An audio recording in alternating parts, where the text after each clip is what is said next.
December 7th, 1941.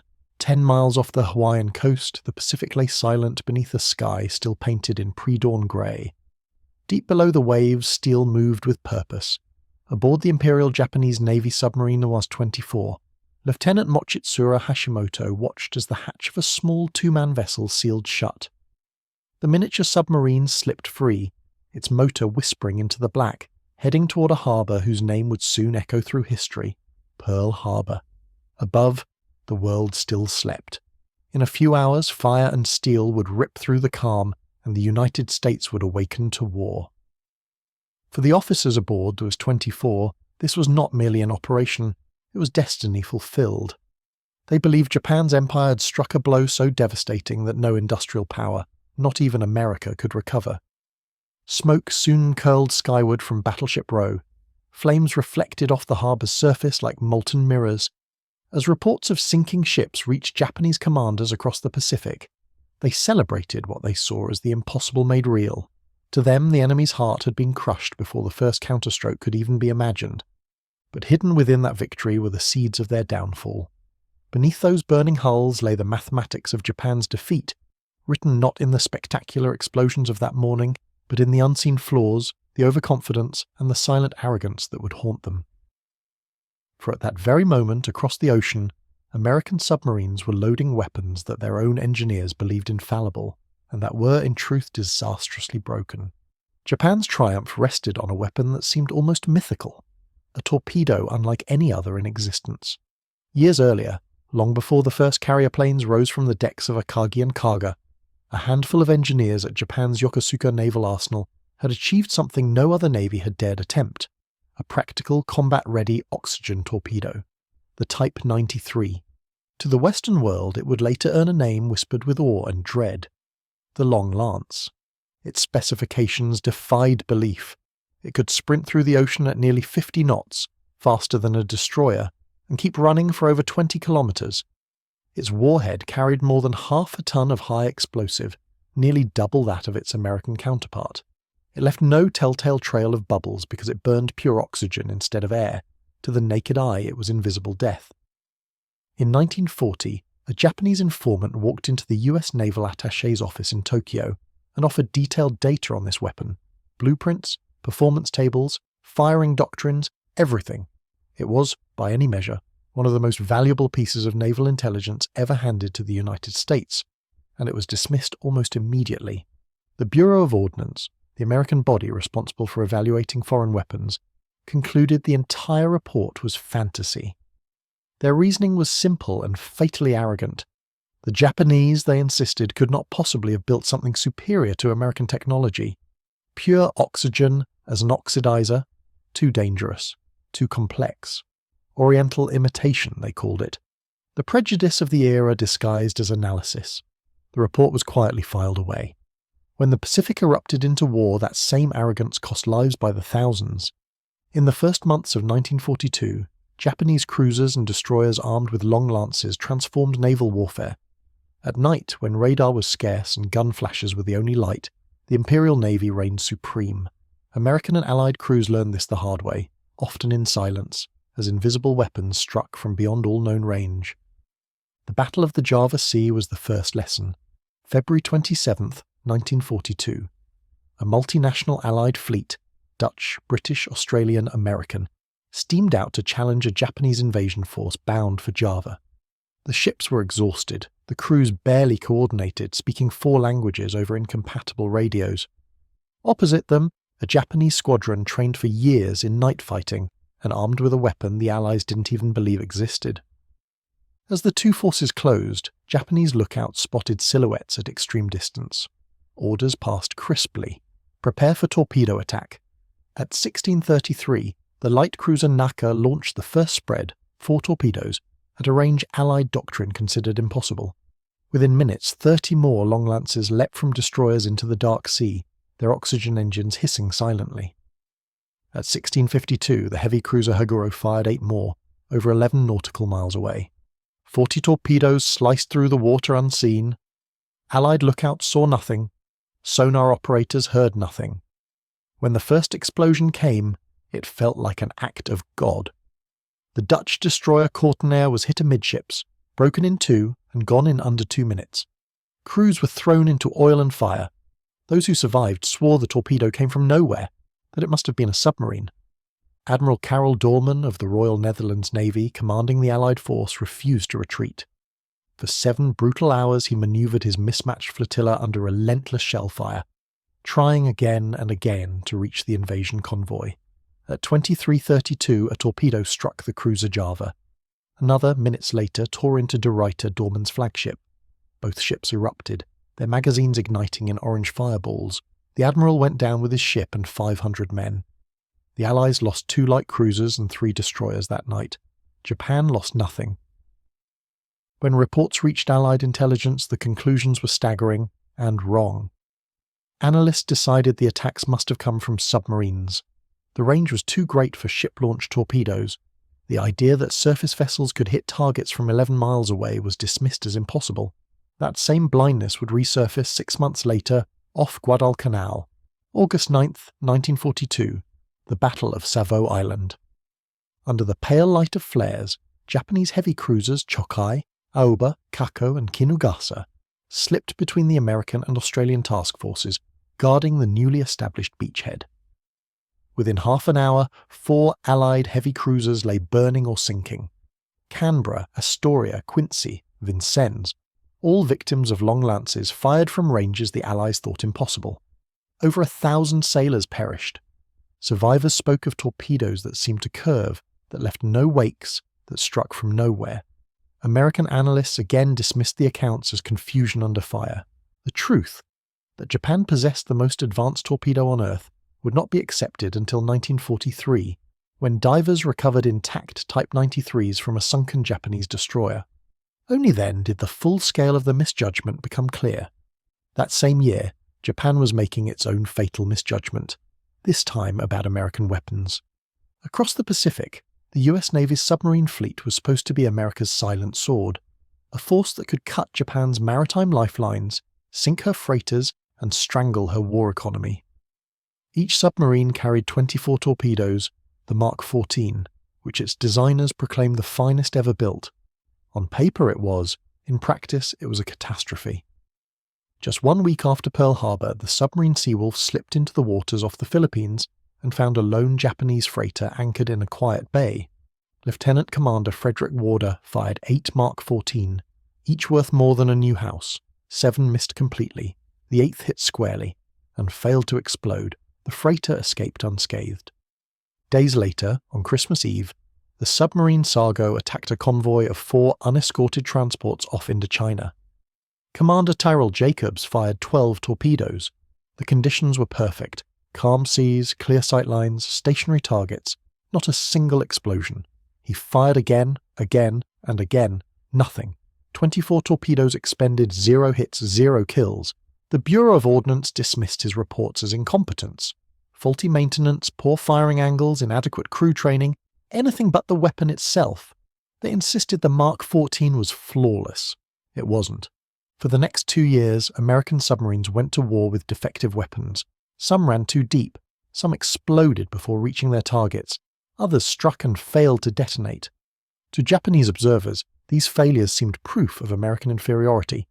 Captured intelligence and radio intercepts filled Tokyo's war rooms with reports of dud torpedoes and failed attacks. The conclusion seemed obvious. American industry could build ships, but not precision weapons. American crews lacked discipline. Their technology was backward. In those early months, both nations were trapped in a mirror of misunderstanding. Japan, triumphant yet blind to the limits of its success. America, humiliated but unaware that its worst failures were the foundation of a future victory. The Pacific War had become a contest not only of ships and men, but of faith in machines, and faith, as both sides would learn, can sink faster than steel.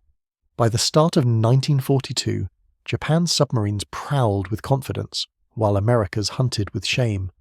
In Tokyo, naval intelligence officers compiled detailed summaries of intercepted American messages, dispatches filled with frustration, fury, and disbelief. Again and again, US submarines reported torpedo failures so spectacular that they bordered on absurd. In the Imperial Navy's high command, these reports were read with quiet satisfaction, To them the message was clear. The Americans were clumsy, their weapons unreliable, their crews untrained. The myth of American technical mastery had been punctured beneath the waves. In reality, those failures masked a perfect storm of design flaws born from bureaucracy, complacency, and peacetime austerity. The US Navy's Mark 14 torpedo had been conceived in the 1930s, an age of optimism and limited budgets. It was supposed to be the most advanced weapon of its kind, faster, deadlier, equipped with a magnetic exploder that would detonate beneath an enemy's keel and break a ship in half. It looked flawless on paper because in testing it almost never failed. The problem was that it had never truly been tested at all. During its development, the Bureau of Ordnance, seeking to save money during the Great Depression, refused to conduct live fire tests with real warheads. Torpedoes were fired with exercise heads, recovered after each run and declared perfect. No one wanted to spend $10,000, nearly $200,000 in today's money, to sink a test ship. So the weapon was accepted into service without ever being proven in combat conditions. The flaw was systemic, invisible, and devastating.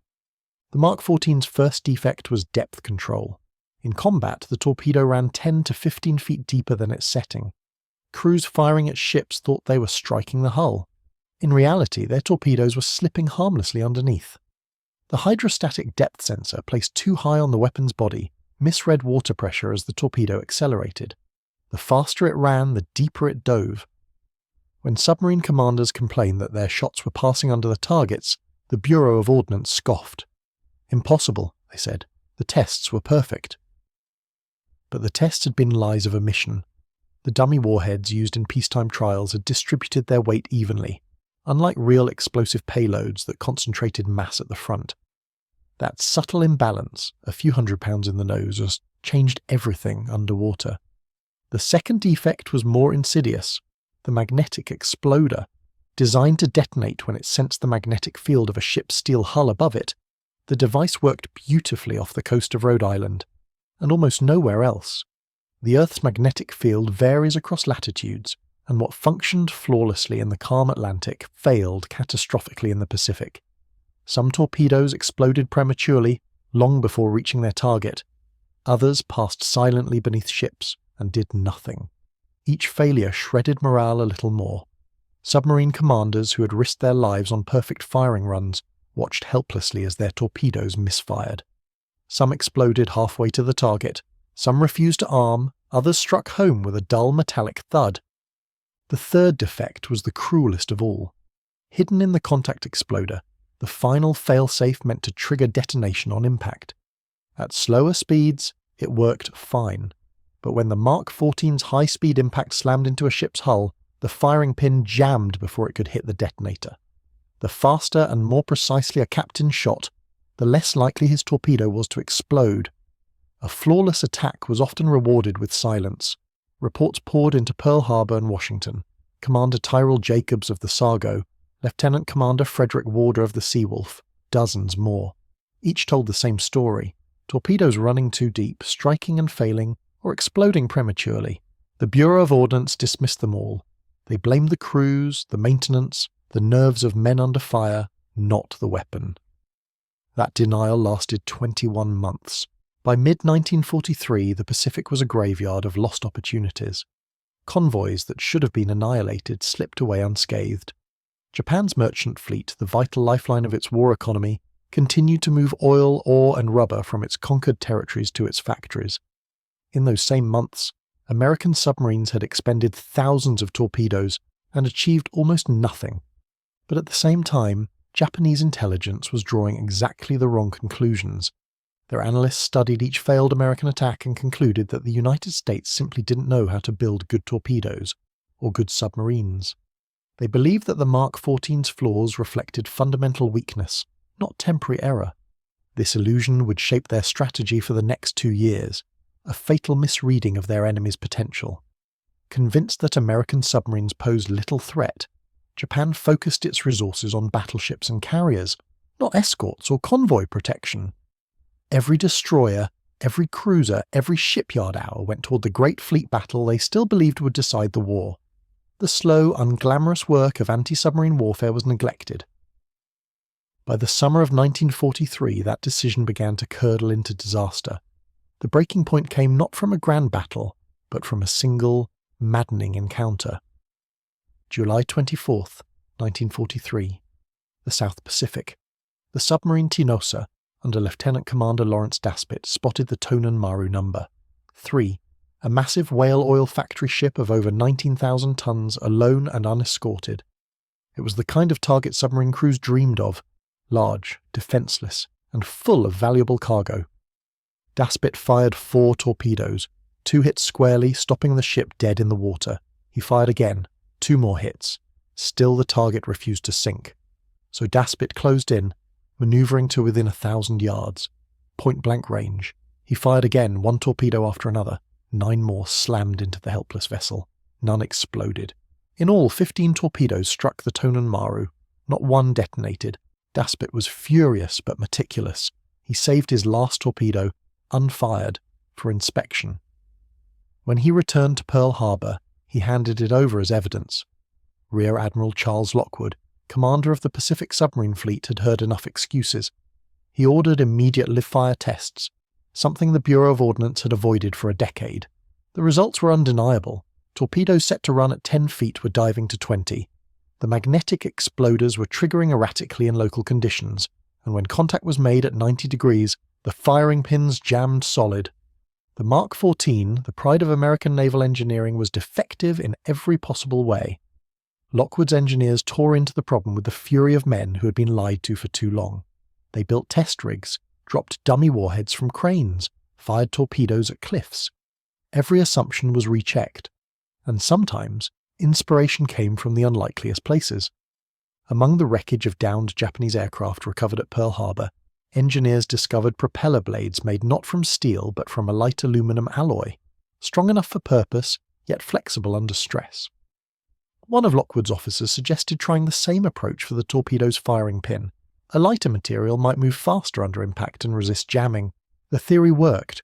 By September 1943, new firing pins were being machined from aluminum. The magnetic exploder was disabled entirely, replaced with simple contact detonation.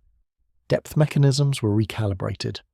For the first time since the war began, the Mark 14 torpedo actually worked as designed. And almost overnight, the Pacific War changed course. The submarine fleet that had been humiliated for 2 years became the deadliest arm of the American Navy. Japanese convoys that had once sailed unescorted now vanished in flames. Tankers carrying oil from Borneo and the Dutch East Indies never reached home ports. Merchantmen hauling food and steel went down by the dozen. In Tokyo, the same analysts who had mocked American torpedo failures struggled to explain the sudden surge in sinkings. They suspected new submarines, secret weapons, or reckless exaggerations by Allied propagandists. They were wrong. The Americans had simply fixed what was broken and unleashed their full potential. From the summer of 1943 onward, the ocean itself turned against Japan. By the dawn of 1944, the balance of the Pacific had reversed. 2 years earlier, Japanese commanders had looked across a map of the ocean and seen their flag stretching from the Aleutians to the Indies. Now that map was bleeding. Supply lines once thought untouchable were vanishing beneath the waves. Every route, Singapore to Yokohama, Manila to Kobe, Balikpapan to Nagasaki, had become a corridor of death. American submarines, once mocked as clumsy failures, were now predators. Their captains, men like Eugene Fluckey, Dudley Mush-Morton and Reuben Whittaker, had learned their craft in a school of pain and patience. They understood stealth, timing, and the cruel arithmetic of tonnage. Each torpedo they fired was no longer a gamble but a promise. In the engine rooms of Japanese freighters, fear became routine. Lookouts scanned horizons already empty, aware that the danger waited below. When a torpedo struck, it came without warning. A single flash, a column of fire, the sea-swallowing steel hole. Survivors described the sound as a giant breath being taken, followed by silence. The Mark 14 had been redeemed, its flaws corrected, its engineers vindicated at last by results measured in destruction. Within months of the redesign, the tonnage of Japanese shipping sunk doubled, then tripled. Convoys were hastily assembled, but Japan had too few escorts and fewer trained crews. Destroyers built for surface battle were now forced into defensive roles they were never meant to play. Anti-submarine doctrine lagged a generation behind. Radar sets were scarce, sonar training almost non-existent. Japanese captains relied on instinct against an enemy guided by mathematics. The oceans tightened like a noose. Each island Japan had conquered had been chosen for its resources: tin, oil, rubber, coal. Yet those same distances that once promised wealth now spelled isolation. A submarine lurking near Borneo could cut off oil shipments vital to aircraft production. One waiting off Formosa could stop the flow of food to the home islands. A handful stationed near the Philippines could starve the army divisions garrisoned across Asia. By mid-1944, the numbers told the truth that Tokyo refused to speak aloud. Before the war, Japan's merchant fleet totaled 6 million tons. By summer 1944, half was gone. By the spring of 1945, barely a quarter remained. Factories on the home islands went dark for lack of coal. Refineries shut down for want of crude oil. Even the mighty battleship Yamato could not train her guns without fuel. Every sinking was a pinprick, but together they became hemorrhage. Meanwhile, the very weapon that had once symbolized Japan's superiority, the Type 93 long-lance torpedo, had faded into irrelevance. It was still deadly, still capable of monstrous range, but the battlefield had moved beyond it. The sea was no longer ruled by cruisers and destroyers launching nocturnal attacks. It was ruled by radar, aircraft, and submarines that struck unseen from below. In 1942, Japanese sailors had called the long lance a divine weapon. By 1944, it was obsolete, its launchers rusting on ships trapped in port. The Empire had built a weapon for a kind of war that no longer existed. The Americans had built one for the war that mattered most, the war of attrition. Every month, the results grew more staggering. Submarines averaged over 250,000 tons of Japanese shipping destroyed. They prowled in coordinated wolf packs, guided by decrypted Japanese signals and radar intercepts. Each patrol zone became a trap, each island garrison a prison. In the narrow straits off the Philippines, in the China Sea, in the waters north of Luzon, convoys dissolved into oil slicks and floating debris. Crews abandoned burning ships only to find themselves adrift among fires that spread across the sea's surface. American commanders called it the silent service. In truth, it was silence only for the listener. For those trapped on the receiving end, it was thunder in slow motion. The transformation of the submarine fleet became one of the most efficient campaigns in military history. In 1942, 1,400 torpedoes had produced barely 100 sinkings. By 1944, the same number sank 400 ships. The kill ratio had increased tenfold. By late that year, the consequences reached beyond the ocean. With fuel convoys obliterated, Japanese airfields could no longer train pilots. Ships sat motionless, their crews idle. Steel production collapsed as ore shipments vanished. Even agriculture faltered. Without fuel for fishing boats and transportation, food rotted on docks while civilians starved in cities. For the first time in modern history, an industrial nation was being defeated not by invasion, but by mathematics. And yet the submariners who achieved it remained largely unseen. Their war was fought in whispers, messages sent in code, victories recorded as tonnage on a ledger. They rarely saw the faces of those they killed, but each success carried moral weight. Captains surfaced after attacks to offer water and food to survivors when they could. Some were refused. Japanese sailors, raised on propaganda that painted Americans as monsters, swam away from the very hands that tried to save them. Still, the pattern continued. More ships sank, more ports went silent, more islands starved. By the beginning of 1945, Japan's merchant marine was a skeleton. The few ships that dared to sail did so under camouflage, hugging coastlines or venturing out only at night. It made no difference. The sea was American. In January alone, submarines sent 250,000 tons of shipping to the bottom. In March, nearly 300,000. Each month destroyed more capacity than Japan could build in a year. The Imperial Navy, once the pride of the Pacific, was starving on its own doorstep. Carriers lacked aviation fuel. Destroyers rationed power. Even the Yamato, the largest battleship ever built, could scrape together only enough fuel for a one-way voyage, a final suicide run toward Okinawa. She never reached it. Aircraft from American carriers found her, and in a storm of bombs and torpedoes she vanished beneath the waves she once ruled. The end had already come, but it would take months for Tokyo to admit it. By the summer of 1945, factories were idle. trains without coal, cities without light.